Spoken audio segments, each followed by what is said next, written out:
And I'm not, in a very, very lazy fashion, just copying off There's and no laziness here. saying, oh, I'm the no, one no, laziness this here. is too hard, God must have done it. Charles Darwin, in his book Origin of Species, there's a chapter called Problems with My Theory. And the problem with his theory would make him laugh at his own theory today. Now, I'm asking you, who've read his book and read many books on Charles Darwin. A long time ago, yeah. Okay. Yeah. What was the problem with his theory that hasn't been solved? These things evolved. Evolution, one thing you people hold on, just listen to one thing. One thing you people have no... Who's me people? You people who... Who's me people?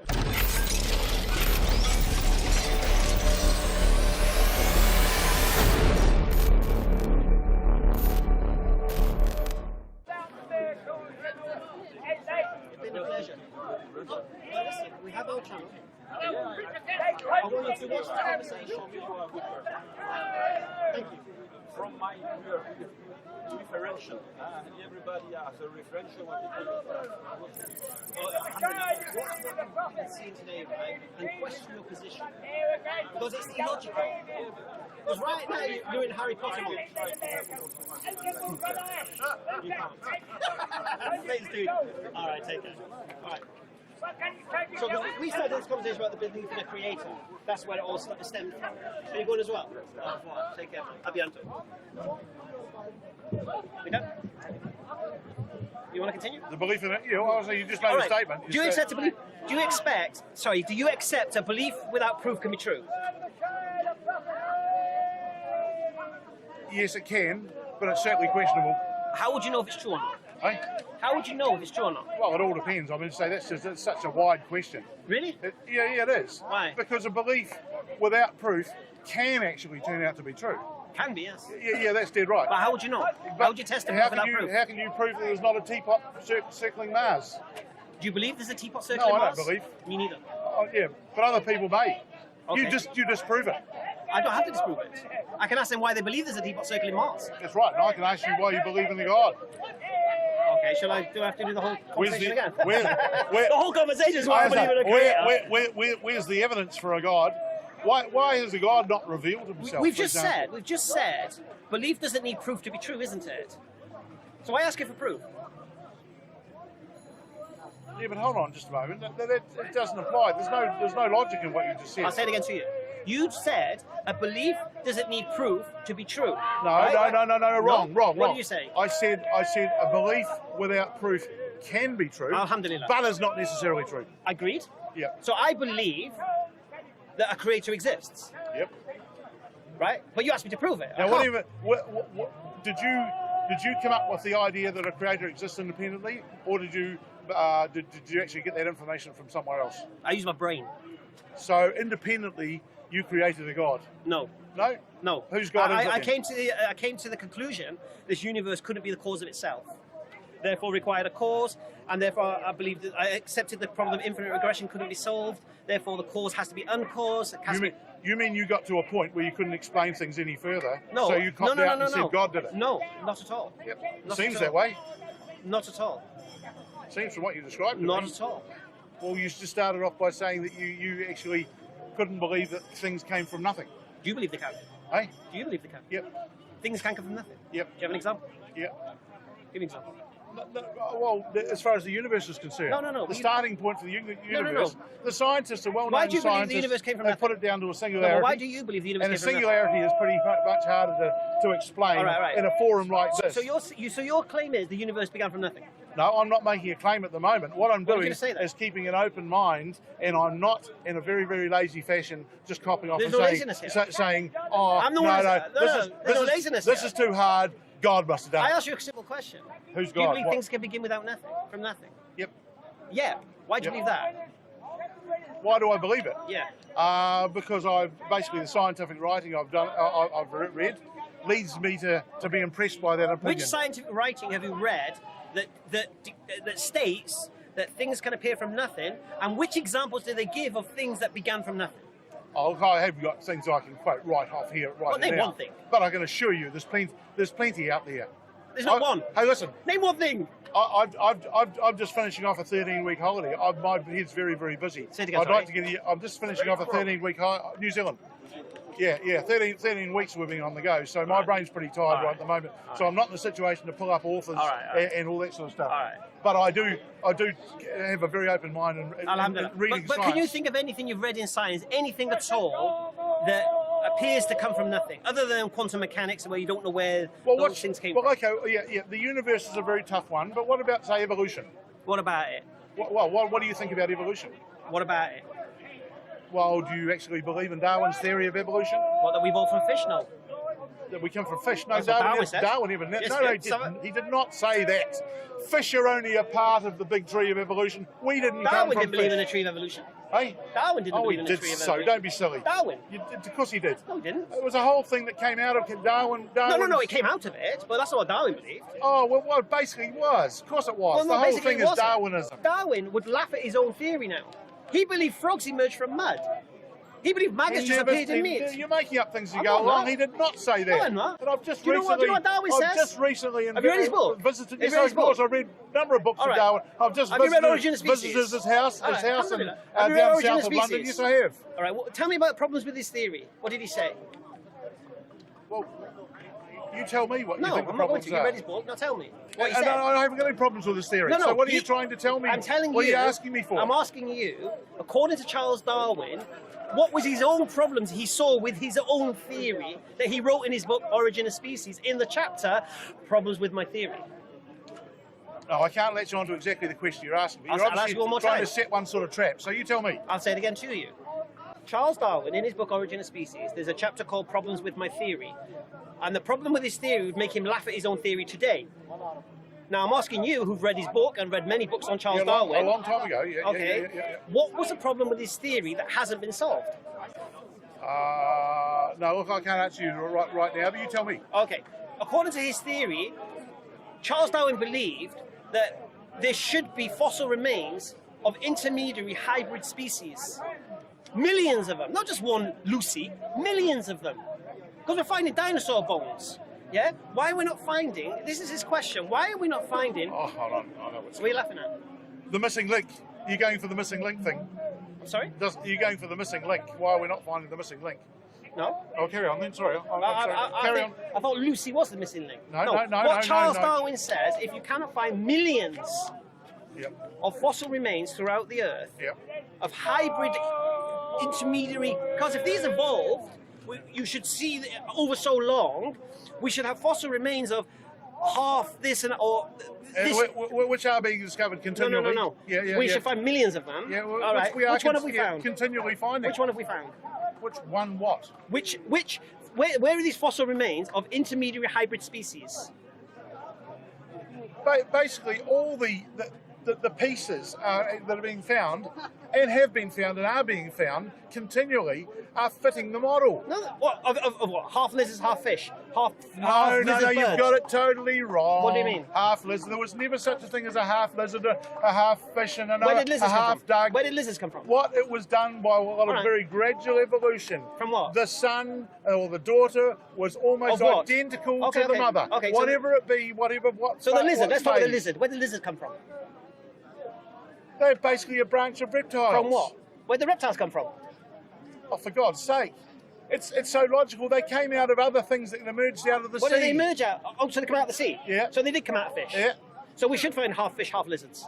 No. What should we find? What should we find? No, we'll find other species that actually have where things have broken away from one. No, we should find... find... People are saying that because of the fact that you're going to use the argument that if we came from the apes, why are there still apes? Did I say that? You're using a similar analogy. Did I say that? Yes, you are. Did I say that? No, you don't. But I can see the analogy that you. Well, I can see the analogy that you're going for. I request you didn't use strawman arguments on me because I didn't say that. So don't argue against something I didn't say. So you're saying where's the what's the half lizard, half fish? No, I'm saying to you what Charles Darwin said. Charles Darwin says we should find millions of hybrid intermediary species.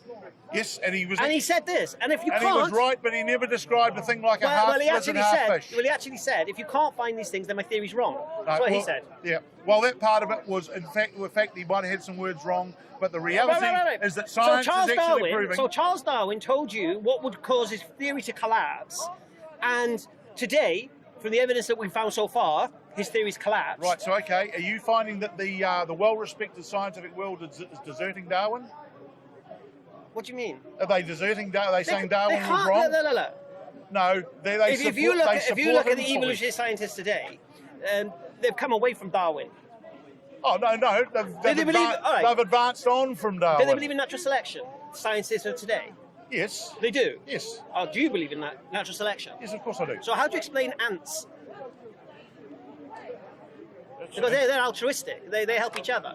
Yes. So where's the survival of the fittest? Oh, there's lots of species. There's lots of species. No. Explain to me the ants. Yeah. Explain to me the ants. Oh, okay. I'll explain to the ants. Go on. The ants are basically an insect which has evolved to evolved to a situation from other forms of insects.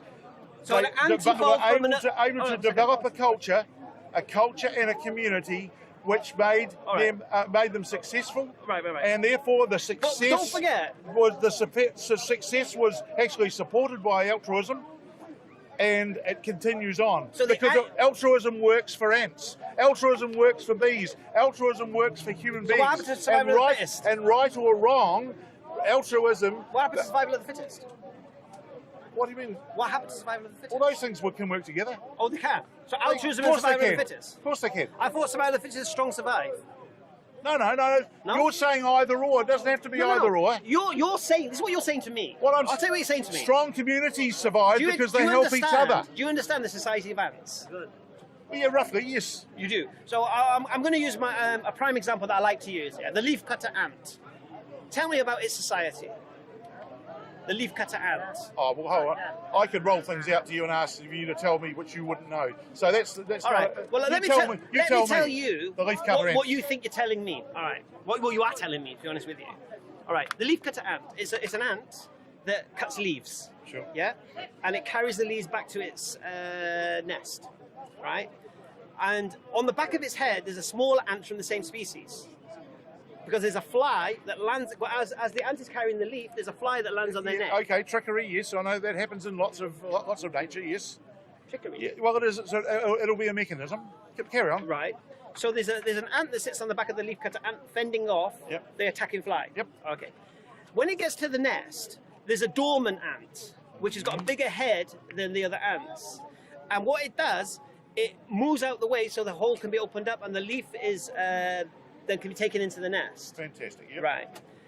And then what happens then, the worker ants come and they take these leaves and they take it to another ant in the nest that has a special kind of zinc or some chemical in its jaws. And it chews up the leaves into a mush. Now the question is this, these ants can't eat these leaves, so why are they cutting these leaves in the first place is the question. So anyway, so this ant chews it up, yeah, and creates this mush. And then the worker ants come back and they take this mush and they take it to a part of the nest, which is not too hot or not too cold. They spread it on the floor, and a fungus grows on top of this mush, right? Then the work ants come, they farm the mush, they take all the mold, the fungus, yeah, and that's what they feed their young with, right? Yep. They have soldier ants to protect the nest from invading. Sure. All right. Now you're asking me to believe that every single ant within that species, because with one of those components missing in that species, yeah, they couldn't survive.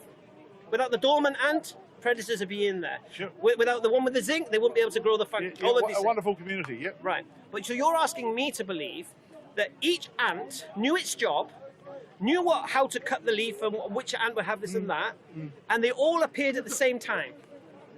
That's what you're asking? Yes. No, they wouldn't have all appeared at the same time. Well, they couldn't survive as a species without it. No, everything has a finite life cycle. They couldn't exist as a species without it. So it replenishes itself, the community replenishes itself. No.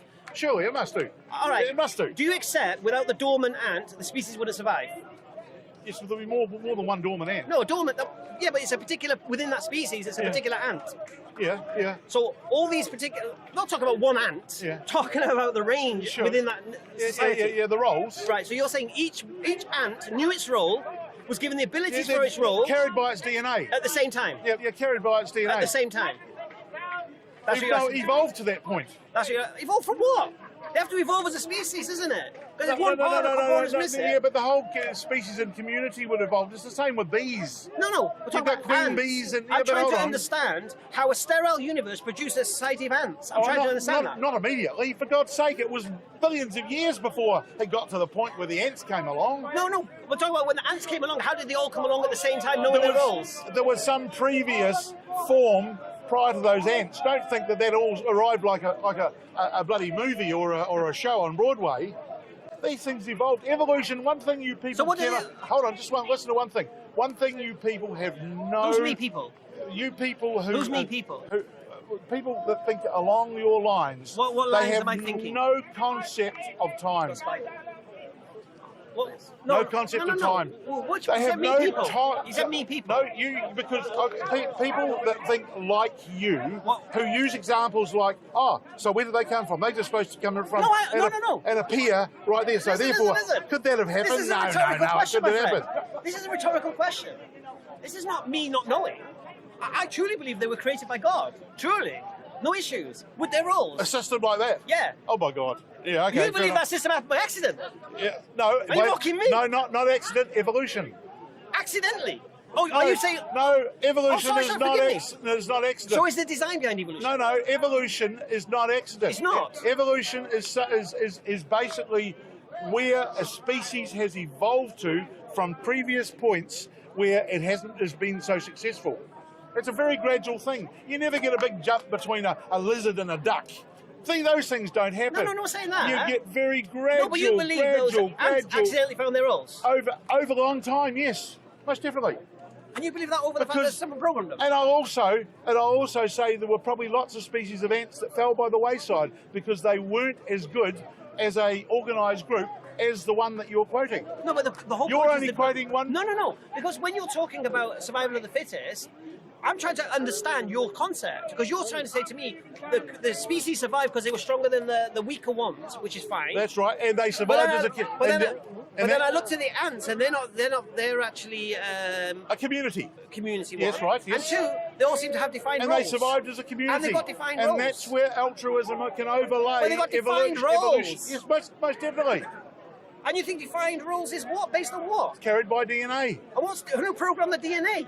Who programmed it? Yeah. No one programmed it. No one programmed the DNA. Once again, DNA is part of evolution. So the DNA, is it deliberate or accidental? It's evolutionary. No, is it accidental or deliberate?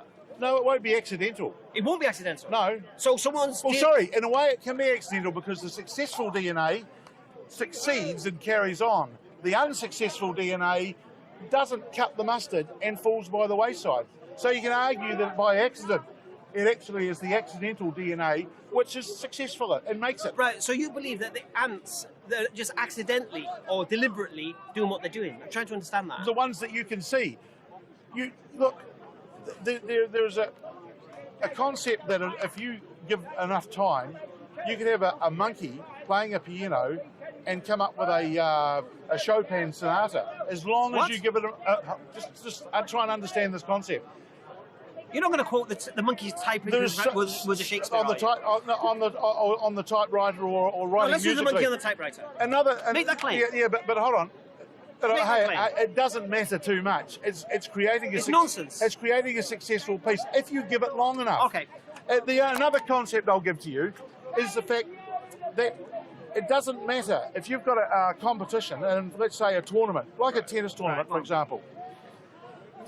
Someone's got to win that tennis tournament. They could all play bad. They could all play shit tennis, but there's got to be a winner, because in every round someone drops out and someone wins over that person. Right. So in fact, a winner of a tournament is not necessarily anything special.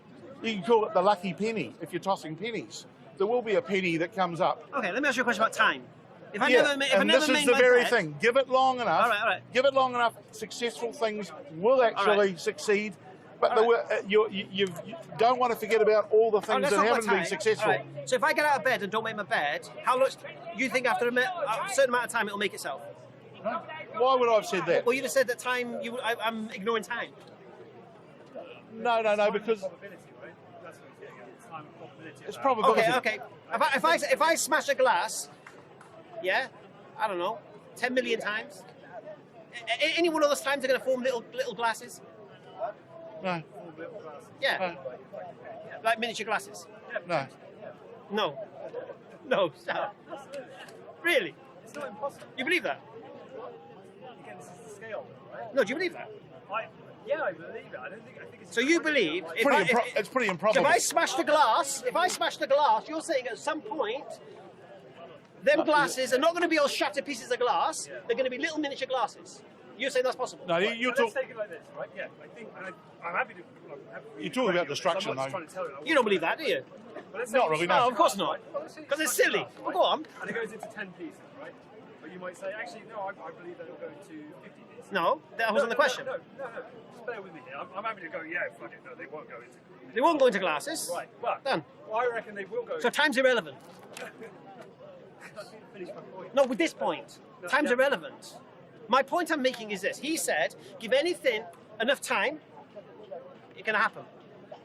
No, not any. No, I didn't say that. Not anything. No. Okay. No. What Only I did, the things that you think happen. What I did say that when you give an example of your leaf cutter ants and whatever, Right. consider the number of situations Right, yeah. and species and groups of species that didn't make it. You're seeing the one that made it successfully, and you're saying, "Whoa, miracle! God did it." No, it's just the fact okay. that is the one that's been successful Alright. over large. At this point, at this juncture, I don't know why you keep playing the straw man argument of God of the gaps. I don't know why you keep doing this, right? Because I've not said, because I don't know. Why God is it did straw man? I'll tell you why. Because I never used the God of the gaps argument, and you've used it 3 times on me. 3 times you've thrown it at me, and 3 times I've said to you, I have not said because I don't know God did it. I've never said this. But you're arguing against as if I did. That's a straw man argument. It means you're creating an argument that I've not offered, and you're beating that argument up. Okay. That's what you know what straw man argument is. It's logical fallacy. Yeah. No, I know that. Yeah. So I'll say it again to you. Name one point in this conversation when I said, because we don't know, God did it. Because it's so sophisticated, God did it. I've never made that claim. Well, what about the creation of the universe? Right. You inferred effectively that because of the fact that you can't explain it, therefore it must have been done by No. God or a higher being, No. or a higher force. I didn't infer that at all. Oh, okay, that's your good. Your problem was you heckled the conversation where you missed the first half an hour. That was your problem. Because I explained. I only asked a question, No, you heckled the conversation saying that me being and religious. you couldn't resist me. Well, you know what? I heard the accent. I thought he's come over to England. Let's give him a bit of tourist attraction. Oh, lovely, You know yeah. what I mean? And you said something so stupid that I had to respond. Oh, what was that? That being religious is a cop-out. That was bizarre. That Why was, is that was like, Why is it? Why? Because it is the easy All way right, out. I'm a Muslim. Do you think being a Muslim is easy? Don't know. Well, you seem to think it is. You just don't it's the easy way out. What? You just said it is Well, the easy way out. it's the easy way of explaining your problems that you can't explain in any other way. Creation of the universe. Did you say being religious is a cop-out? I'm saying. No, believing in God is a cop-out. No. What I'm saying is when you can't explain things about the universe, about creation and evolution and whatever. Again. Yeah, God did it, and No, I don't. It may not be exactly you, but it is for many religious people. But I would beg the question that, to be honest with you, you're talking to me, mate. Yeah? And if you're going to talk to me, I'll, even if you heckled it, I don't mind. But don't tell me what someone else told you. Because I ain't interested. Yeah? You should be talking about what I've said, and what I believe, and what I've claimed. And deal with that. Don't come to me and say, someone else said this and I said that. Who So cares? you don't believe that God created the universe? What do you believe? What do I? I'm a Muslim, innit? Obviously what I believe. So do you believe that God created the universe? Of course I do. I rest my Why do case. that? Oh, what case have you rested on? Which evidence did you rest your case on? Well, hold on just a moment. You 1 minute you're inferring that. Why do I believe in a creator? Remind Why me. do you believe in a creator? Yeah, remind me. Well, you tell me. No, because you seem to know You- why I believe in a creator. You've got a better way of describing it than I I've have. just done it for half an hour. Well, why do you believe in a creator? I've just done it for half Well, an do hour. it. Make out we're travelling in a lift and do it between floors quickly. I believe the universe had a beginning. I believe the cause of that universe couldn't have a beginning due to the problem of infinite regression. Therefore, the cause of the universe has to be uncaused. This uncaused cause has to be powerful, intelligent, and conscious by necessity. That's what I believe. Yeah, but there's no. That's just what you believe. No, I just. There's no logic. All right. You can believe that. Let me explain something to you, right? Let me explain something to you. Shall I explain something to you? Shall I explain something to you? All right. This conversation is about an hour long. Right. First half an hour of it was everything I just said to him then in the space of 10 seconds, which he said, do the lift, yeah? I explained for half an hour. Right? I didn't just pull it out of the sky. Now, this is the channel, watch it. Right? I'm not gonna do the same conversation again. Right. But watch it, and then if you want to challenge it, put your comments on, no worries. What's your name? Malhad. Malhad, what's your name on YouTube so I can look out for it? Create one up. Heckler in the Park or something, yeah? And then I'll look out for that comment, and you'll either say, you know what, you did actually logically explain that, or say, I've watched it, and to be honest, I still don't believe you've logically explained it, and I'll explain it to you. And I'll explain the explanation. No problem. So anyway, so that's my principle. So that's what my belief is based on. Do you know what belief is? Belief. Yeah. Let's just lock that down as well at the same time. We're here. What does belief mean? Well, it's your thought as to. No, it's not a specific thing. Hold on. Well, sorry. It's your thought as to something that's true. No, that's not what belief is. See, I'm asking for what my perception of belief is. Well, you can find many. I could go on all afternoon, and you'd say, well, no, that's not. Wait, so you give me dictionary. what it is. Well, here's the thing: you don't have to make up. It's easier to discount things. It's easier to discount things than it is to put the principle up. So you tell me what belief is. Your point of view. True, even in the absence of evidence. That's what belief is. Well. Would you accept that? Yeah, well, that's fine. Well, I've heard actually that being the evidence for faith as opposed to belief. If you read you see, if you read a thesaurus, the word belief is synonymous with faith, convict, trust, yep. accept. Right. They all mean the same thing. Yep. Just depending on what context of the sentence. Yep. Yeah? But I can have belief without having faith. It's the same thing. You can't. Yep. Belief is faith. Oh no. Yeah. But I believe that my hand is on the is on this fence. No, you know it. Whatever. I know it. That's dead right. That's not belief, is it? Is it not belief? No, that's not, you know it. Is it faith? No, it's knowledge, isn't it? You know it's it. belief. That's exactly what I'm talking about. Right. Yeah. So, right. So do you believe the problem? All right. The classic. Do you believe your father was your father? My father is my father. Do you believe he was? Yes. Do you have proof? Yeah, I have pretty good proof in the fact we've got extremely similar That's subjective. aspects. That's subjective. Yeah, okay. Yep. That's not proof. Yep. Have you done a DNA test? No, I haven't. No. Right. So you believe your father was your father? Yep. Right. And the reasons are, like you said, characteristics, look like him, this, that, the other. Same build. Alhamdulillah. Yep. And also you believe your mum didn't mess around. Yep. That should be the first point of call. Yep. I don't believe my mum was unfaithful, therefore my father's my father. Although you could have been swapped at birth, who knows? Yep. Okay. So that belief, how can I prove that belief false? How could you say it's false? How could you say it's false? Well, you could arrange with me to have a DNA test. Is your father still alive? Eh? Is your father still alive? No, he's not, but there'll be a way of doing it. Really? Yep. Blood samples and stuff. Yep. Oh, you've kept his blood? No, we haven't. But they're kept in the system. Really? Yep. Oh, I never knew that. Yep. Okay, that's fine. Yep. Oh, well, how do you think that things are picked up from... but that's not me proving it wrong. Eh? That's you proving it right. That's not me proving it wrong. Oh, that's fine. Well, you're only surmising, therefore. No, I'm saying to you, how can I prove it wrong? Your belief. Prove that belief wrong. Well, I'll leave that up to you. I couldn't think of a way that you could prove it wrong. I could prove your mum cheated. Would you? I could do. Try it. No, I'm not saying your mum cheated. But I'm just saying if I presented evidence that your mum cheated, then you'd have to question your belief, wouldn't you? I would. That's dead right. And I'd willingly do so. And then you would do your DNA test. Then you could come back. Yep. Alhamdulillah. And I wouldn't cling to a belief or a faith. You are doing. No. I wouldn't cling to a belief or a faith. If you gave me evidence that my mother cheated, then I'd be prepared to change my beliefs. No, you wouldn't. You'd do your blood test. But I would be prepared to change. I said. You wouldn't. Why? You think I'm lying? You think I photoshopped it? I have a scientific mind, and I'm always looking for the truth, good or bad. So you don't believe that I could create a video that indicates that your mum cheated in this day and age of flipping Harry Potter? You could, whether it had credibility or not. No. But what I'm saying is, I could give you a video and you wouldn't believe it, would you? You'd reject it. No, I wouldn't necessarily. You don't know the nature of your mum. No, I've got an open mind. So you'd even question the nature of your mum? No, potentially... no, what I'm saying is that my mind is actually open to any new information. Alhamdulillah. So is mine. That's how I embraced Islam. Because I was like you 19 years ago.